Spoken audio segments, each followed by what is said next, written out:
Hey guys, hello, here we are, Villisca ex-murder house. We just stayed the night here last night.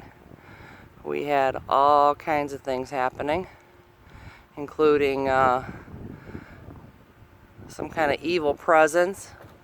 I don't agree with Zach Bagans very much, but I do agree with him on there is some sort of evil presence in this house. Last night we were talking to a woman, which we believe to be Sarah, the mother of the children, and she all of a sudden she went away and a very evil voice come over our ghost box. Emery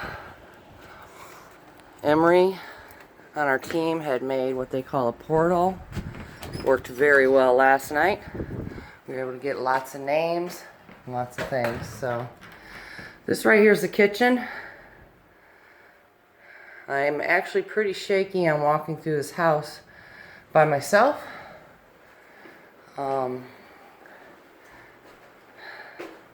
Stairway going up, a closet.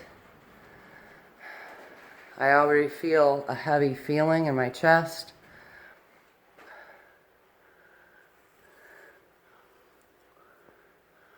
I'm trying to see something there. I don't know what that is in the doorway. Up at the top. What is that? Oh, looks like it's a cabinet. This is the bedroom that I believe the last name was Stillinger. Ina and her sister, they were 12 and 11, I believe, or 10, were sleeping in this bed. They were the last ones killed by the axe murder, which has not been found yet. I just heard something to the right of me.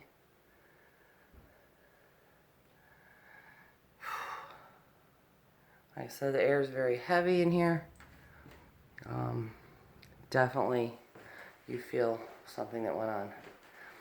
So the story goes, actually it's a very true story, that the killer comes through a door. There's a door here,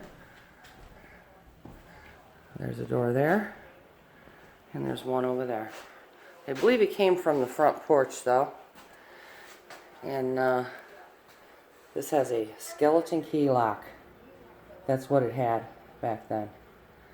So looks like the new owners had put a better lock on there, but you know, skeleton key locks are pretty easy to get into.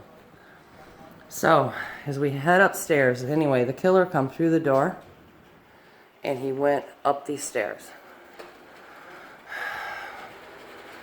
Whew. Okay, be with me. If I hear anything, I'm gonna turn this heater off a minute so we can get rid of the noise. There we go. So this is the parents' bedroom. I believe the bed was in a different spot because if you look up here, they have the mirrors covered. There's like a big place in the wall, some other little places. I believe the headboard was over here where this mirror is at the present time, which would have put this wall here in the way of anybody coming out. This closet, which is the attic closet, we did a little bit of hunting in there last night. So if he would have hid in here behind boxes and things with his axe. In here is where all of the more children were sleeping. 2 in this bed. And I believe 2 in this bed. They did have a 5-year-old that was in a crib. If you look above this bed, there's gouges in the ceiling there, or in the side of the wall. Little one above the crib. I don't know exactly if this is where these beds were when this took place.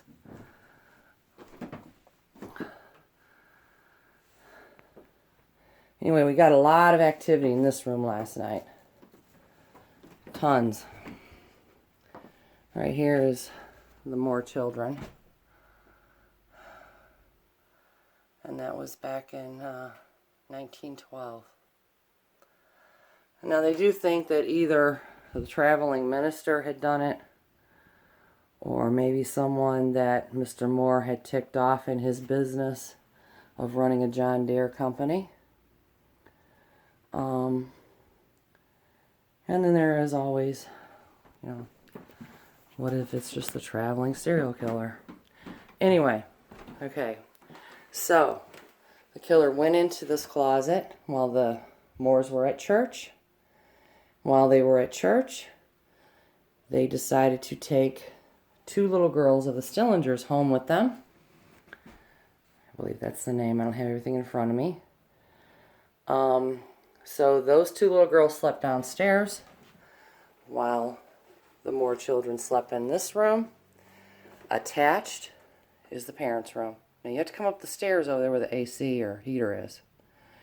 So he was in this closet. He came out, bludgeoned to death with an axe, Mr. and Mrs. Moore. After he did that, he came around the corner into the children's room and killed these 4 innocent children.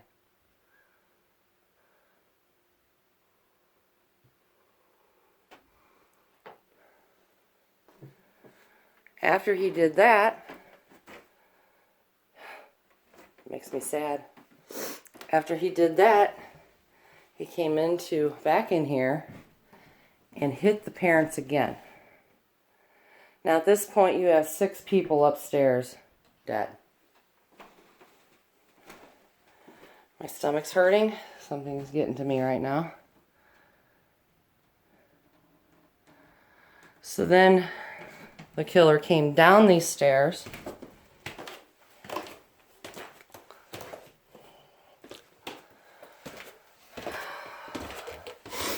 Air's getting a little lighter down here. It's pretty heavy up there.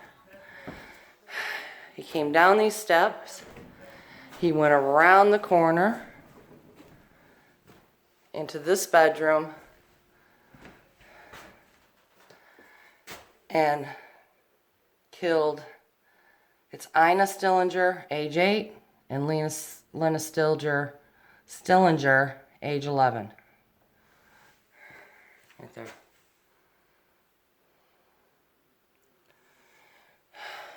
I believe one of them ended up on the floor here somewhere. I'm sure they've changed the flooring out since 1912. The owner has taken this home back to its original. There's no electricity in here other than that extension cord coming in from outside from the barn. So we had to run off of that extension cord for all of our equipment last night, which I had a camera DVR system going all night long. Then it is meant to said that he comes out of the bedroom and says he goes to the parlor door, which there's a kitchen door, and then I believe this is a parlor door, or maybe this door. And if you go up to it, he went out the door and locked the door behind him with a skeleton key that he had taken from the door. Now, as the morning went on, I'll show you some pictures here. This is Sarah and her 2 children. You don't get such a glare. I go this way. Sarah and 2 of the children. I believe that may be the youngest 2. Or maybe the older 2. I'm not sure. And then over here is a picture of the other two children with the mother and father.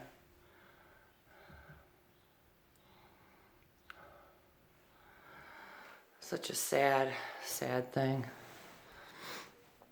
So anyway, as the morning went on, the neighbor, who apparently did some work for the Moores, come over and knocked on the door because he saw nobody was letting the chickens out or tending to their chores. So he let himself in, and the first thing he saw when he came in, because I believe he came in through either that door or that door, was the Stillinger girls. He saw them, and he immediately went out the door and called their sheriff, marshal, whatever it was back in the day. So, when I walked in here yesterday, it was a very, very heavy feeling, headache, nauseous. Smelled some sulfur last night during our investigating upstairs. This is quite a haunted house. Probably one of the most haunted I've ever been in. So, there you go. Hope you enjoyed. Thanks. Bye.